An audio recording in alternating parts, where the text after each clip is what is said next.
Hello everyone, it's DuckFaded07. Today we are playing Dimir Scam. Okay, so we are playing Aether Vial with Satoru and this new guy. This card says you can look at the top card of your library and you can plot the top card of your library. This is similar to Future Sight style effects, but it is better in a way because you get to plot the card and not play it.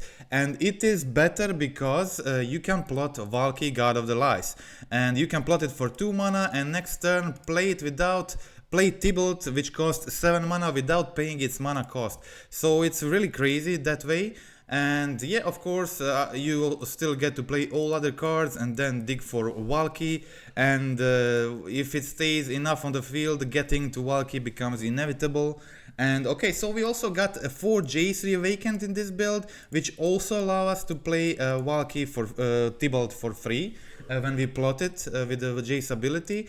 So we got Satoru, another card advantage engine here, which works well with the Subtleties, Greaves, Not Dead After Alls, and Aether Vials. Also works great with Jace plot ability, and this guy plot ability, it works great with plot if you cast without casting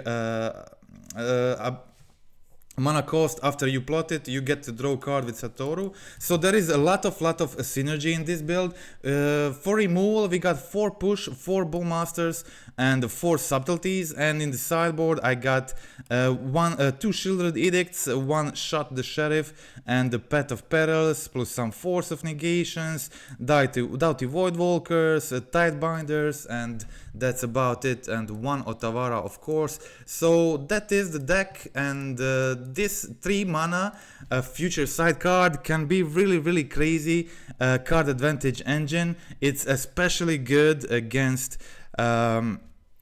scam decks and the mid-range decks. It's a 1/1, but still the ward 2 is often hard for them to pay. They're often stuck on like 2-3 mana, and it's not easy for them to Bowmaster this guy.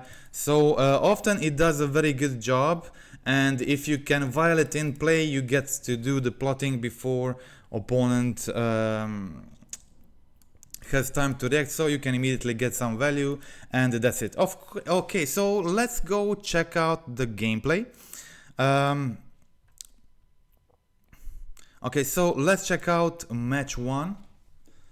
I was playing first this one, kept a decent hand, like some lands, some Satoru, the 1 removal, and yeah. Okay, opponent was playing control, they revealed Kahira. Okay, so I go for a survey land, keep another Satoru on top. I expect them to try to kill my Satoru, so having a second one is pretty good. Okay, so I go for it, of course. Resolve it, opponent has to react here, they have to kill Satoru because it threatens to draw cards. And I really like playing playing this card right now because it has ward 2. It's basically impossible for them to kill it. Okay, my opponent goes for a Narset, and I just attack it for 1 and plot 2 cards with my I decide not to play anything, just to plot cards, and it's still pretty hard for them to kill my creatures. Okay, so I go for try to attack Narset, and then I play the Bowmasters. I plotted last turn. I also plotted the Vial and I have a second Bowmasters plotted, but I wanted to play it after I kill Narset, because I had Satoru on the field. I was hoping to draw a card with the plotted Bowmaster, but opponent had a removal for Satoru in meantime, so it didn't happen. I get to play a Satoru next turn, and then play the plotted Bowmasters, draw a card with Satoru, and now unfortunately I have 3 fatal pushes in my hand, which are pretty useless. But opponent bounces my Bowmaster, which is like great news for me. It means I can vial it back in, And yeah, here it is. Eventually, this guy is hard to deal with. As you can see, all game my opponent is tight on mana and they just don't have time to pay 2 mana to deal with this guy. And now I plot Tibalt here and it's crazy. So I have another one on top. I attack with Satoru because it has menace, and now I have plotted Tibalt. So they have to counterspell for that. If they don't have it, they will be in a pretty bad situation. Okay, my opponent goes for Days Undoing, which is pretty good for them.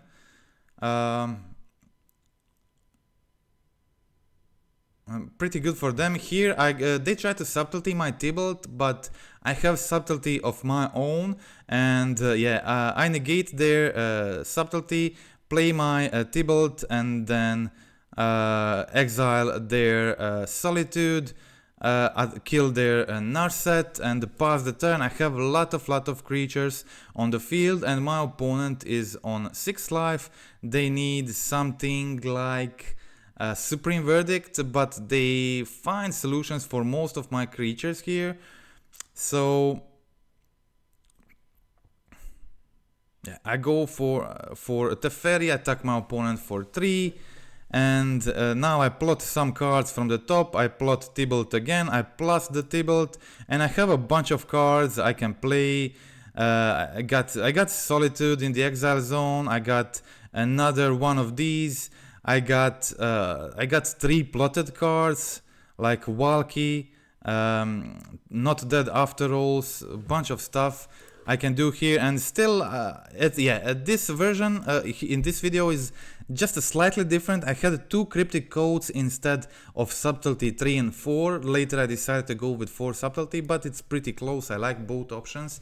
And I go for the kill here. Opponent tries to Solitude, but I vial in the Subtlety. I learned that getting on 4 counters on Vial happens a lot, and having 8 elementals with costing 4 mana turns out to be pretty good with Aether Vial. In most games are slow enough, so you get there, and I've been pretty happy with that. Okay, so that is game 1. Let's check out game 2.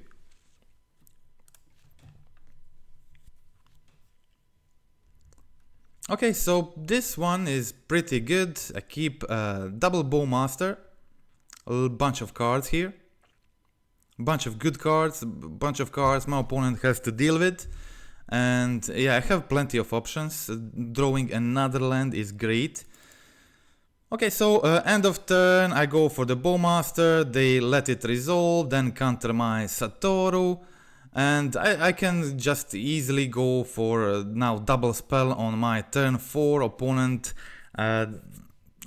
can't counter both of my spells. Then they try to hardcast the Solitude. I try to like tempo them, let's say, because I have another Subtlety in my hand. That's pretty good, and they're already on a 6. So I surveil Aether Vial into the graveyard.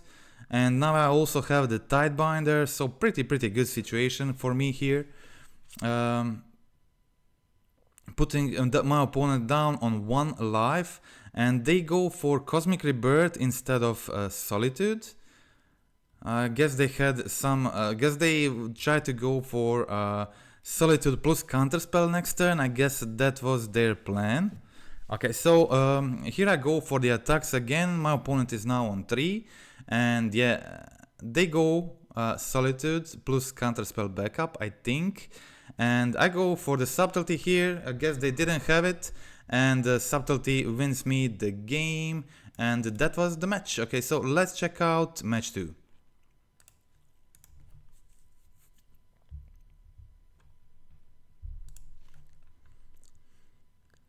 Okay, so match 2. Pretty decent hand, Fatal Push, Satoru, Grief. Yeah, this is pretty good. Okay, so this card is a very mid-rangey card, but you can play it turn 3 and start getting value turn 4 immediately. It is, for most decks, it's pretty hard to deal with. Okay, so I have 1 Blood Crypt in my deck, so I can hardcast the Tibalt if necessary. So that is the reason why I went with that. Okay, so here you can see I play Satoru on turn 2, then pitchcast the Grief to draw a card, play this guy, and yeah, now that opponent doesn't have a solution for it, and that happens a lot because this deck plays a lot of disruption, I can just plot this, plot that, go through a lot of cards on my library really fast and try to find that Tibalt, and when you find Tibalt, often you win. And you also have Jace, and that's another way to cheat the Tibalt in, of course. Okay, so here it is. I have double push plotted here in exile. Pretty decent situation for me. I can only play these as sorcery, so that's why you see them and now you don't see them when I'm playing instant speed. Okay, so I go for attacks with Satoru here. I have Not Dead After All, I have Jace, so I have some options. I decide to go for a Jace, and I plot another of these. I didn't want to discard anything, so I was happy with that. And yeah, okay, so I had another, so I just jump blocked because I was planning on playing another FBTLHP again. And here I draw with Satoru because I had this plotted and I had also this plotted. So I draw more cards here. Very, very good situation for me, comfortable. I can start attacking, start doing the Jace ability. I also have more fatal pushes plotted here, a lot of cards, a lot of good cards plotted, and yeah. Okay, so my opponent goes for the Bowmasters.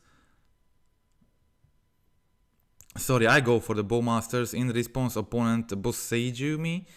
That's fine. I kill their Dryad Arbor. They have 0 cards in hand. I play a Tibalt for free. I have another Valki on top which I can plot, and then I plot bunch of stuff from my library. See, all this is plotted.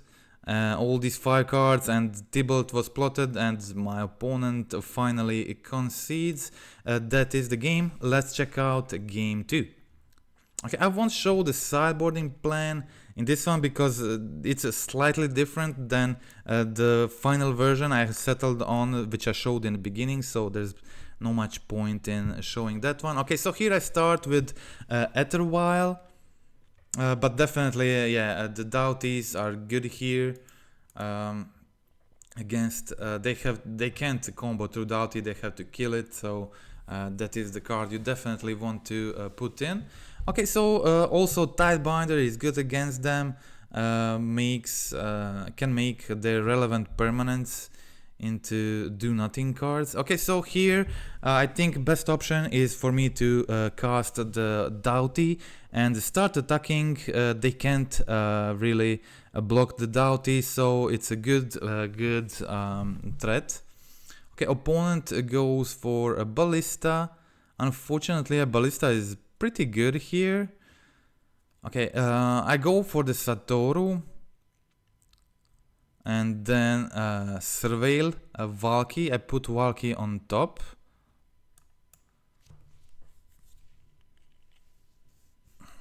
I can go for the Bowmaster, target Ballista, and then they will ping my Bowmaster. I won't get the Orkami token, but yeah, it's mostly fine. I'm pretty happy with how this played out, as I was able to Bowmaster their Grist.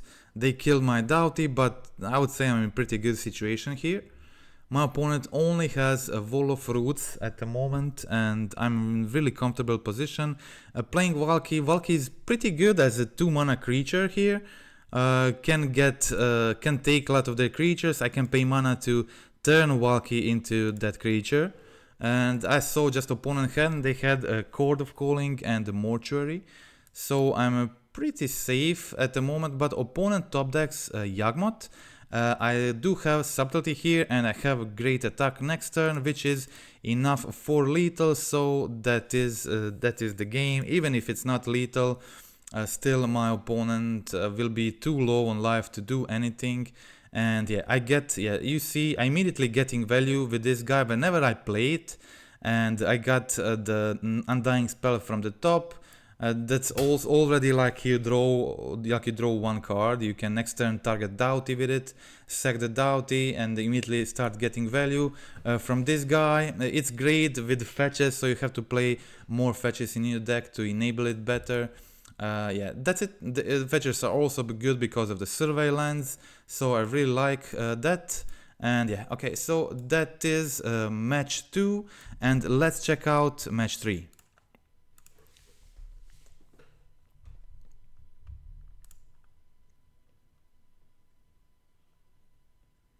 As I said, I played two Cryptic Codes instead of Subtlety 3 and 4 initially, but later changed it to 4 Subtlety. I was kind of happy with the code. The code wasn't bad, so I'm still thinking about this. This was very medium keep, very medium hand. Okay, but I had Fatal Push, I had Otawara, which can be used as a nice bounce spell. Okay, so here I have Not Dead After All on top. I decide to keep it and just go for the Cryptic Code here.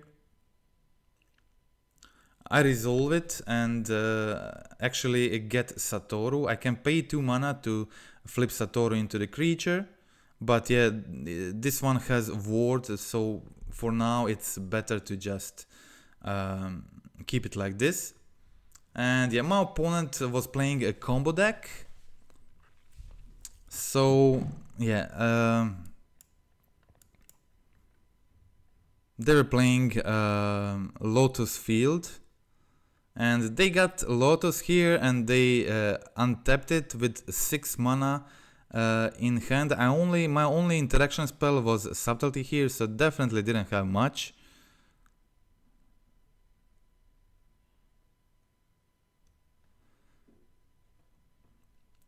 I think what I wanted to do here was probably just a flip Satoru and then scam in the Subtlety to draw 2 cards.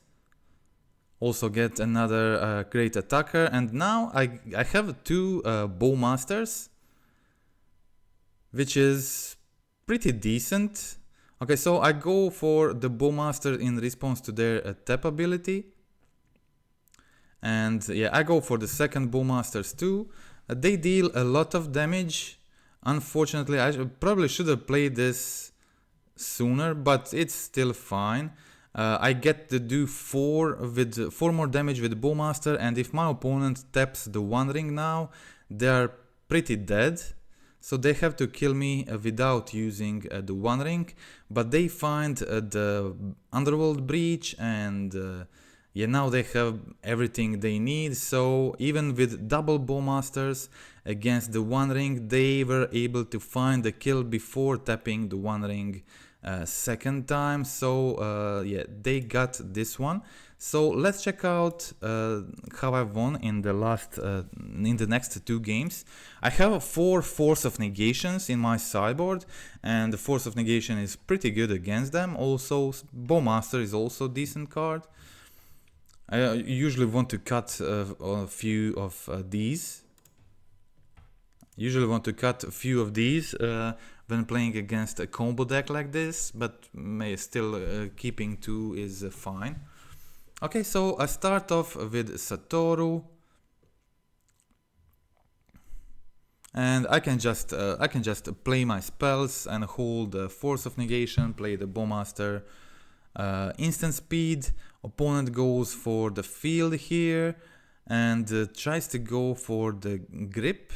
I decide to go for the Bowmasters in response and do the Surveil. I'm still holding the Force of Negation if necessary.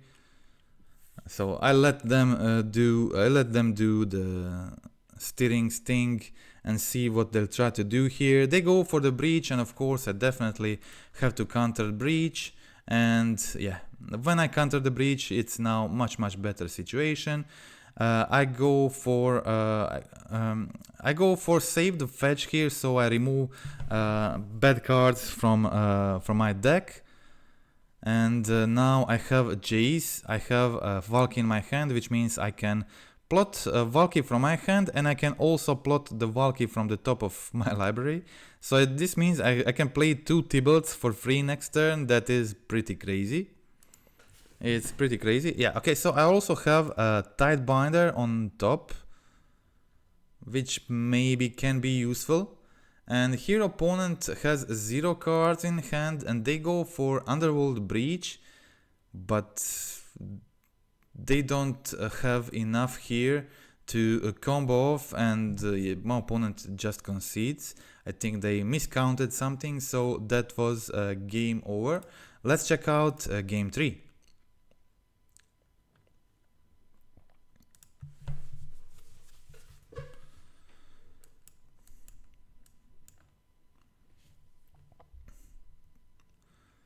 Okay, so in the game 3, it is kind of a weird keep, but I have Dauthi and I have Bowmasters. These 2 cards are like probably the best 2 cards against my opponent's deck. They're breach deck, so they can't really combo off with Voidwalker on the field. They can do the combo stuff definitely, but they have to kill the Voidwalker to have a kill. So I decide to start with Voidwalker and the Bowmaster. It's good against their hands when they have the One Ring. Okay, so my opponent goes for a Twiddle. In response, I play the Bowmasters. I hold Not Dead After All. If they have a removal, it's a decent situation, nothing crazy. Opponent has the One Ring, which is fine because I have Bowmasters on the field and another one in my hand, and I have a way to protect them. So if they're depending on this could be a good situation for me. Okay, so I decided not to go for the Bowmasters right now. Yeah, I should have probably gone immediately for it, but yeah, it's fine. Didn't lose much here. I played the Bowmasters in response to their second ring ability. They're getting more and more of these Bowmasters pings, and this is a lot. I missed on 4 damage here. My opponent would already be on 1. And they wouldn't even be able to play the Preordain here. Sorry, not on 1. But yeah, they would be, I think they would be dead now. And yeah, they continue digging. So I think I missed playing Bowmaster by accident here. But it didn't matter. Opponent didn't find. They tried to dig. They have 10 cards in hand. But Bowmasters really limited their options. And the Preordains and the One Ring just killed them. So it's a classic. The Bowmaster is just so good against the One Ring, and I also have a Voidwalker on the field they have to get rid of because they can't combo through the Voidwalker. So it was a difficult situation for opponent. They were not able to get out of it, so that was a win. And in the match 3, and that's it for this league actually, because match 5 I conceded after 1 minute of playing. I was sleepy and I played I was AFKing for half of the match 4, and I am limited by time right now, so I will have to cut short this video for just 3 matches this time. But yeah, it was a 3-2 league in the end, but not actually. The deck felt good enough, and I was really happy with how this 3 mana incredibly fun creature to play performed. And just getting the Valki out is incredibly powerful, and it's another cool way to do it.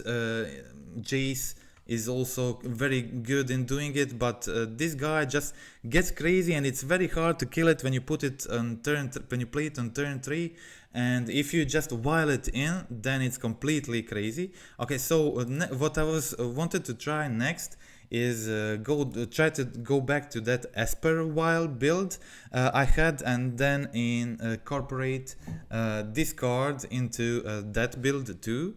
try to see how that feels, because it performed really good in this build. And I had my initial Aether Vial build had Grief in, so that is something I want to revisit again. Go with Grief, Valki in that build with Satoru and Stoneforge Mystic, and but also use discard. I think that that is something that I'm interested in and will try again. But that's it for now for this vid. I'm pretty happy with build like it is, but I feel like it can be even better than this. I just started working on this and it didn't have enough time to completely evolve it, but I think it's a good start, good direction, and I think this card has potential. It's undeniably a slow card advantage engine, but there are a lot of like that work very well in modern, and Ward 2 ability is very annoying to deal with. It's just incredibly hard to kill this creature, and that's why I like it. Okay, so that is it for today. A friendly reminder to click like, click subscribe. Tell me, how do you like this creature? Do you like the versions of this deck without this guy, or do you think it's a good idea to go with it? I want to hear some of your opinions in the comments. That's it for today, and goodbye.